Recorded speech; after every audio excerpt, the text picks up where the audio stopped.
Well, welcome everyone. In this video we're going to show you how to get your meter readings out of a Landis E470 smart meter, one of the commonest meters being fitted by providers in the UK. You've got two buttons on the meter that you are presented with, A and a B. The only one you're really interested in is the A button, which is not particularly responsive. Press it once and release.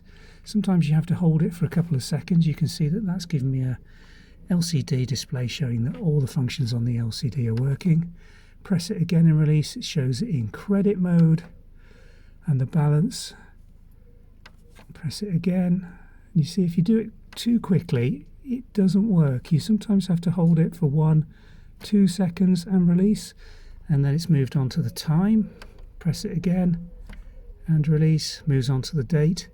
You really need to press it for around a second and hold it each time, but not for too long to get it to rotate through. Credit mode, actual tariff price, that's the price per kilowatt hour I'm currently paying.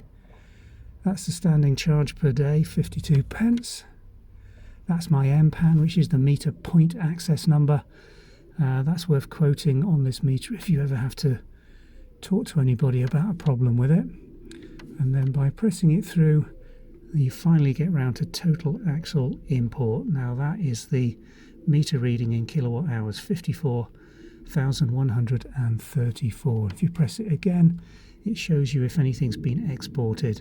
Now this hasn't got an export MPAN or an export function set up. We don't have solar or anything on this meter, so that's on 0.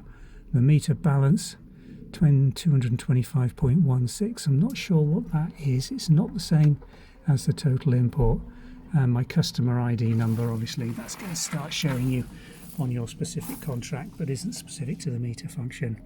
That meter can just be now left. You don't have to press any buttons to center it back into a working function. It will continuously default and work normally, so there's no need to worry about what display you leave it showing when you've finished. Thanks for watching.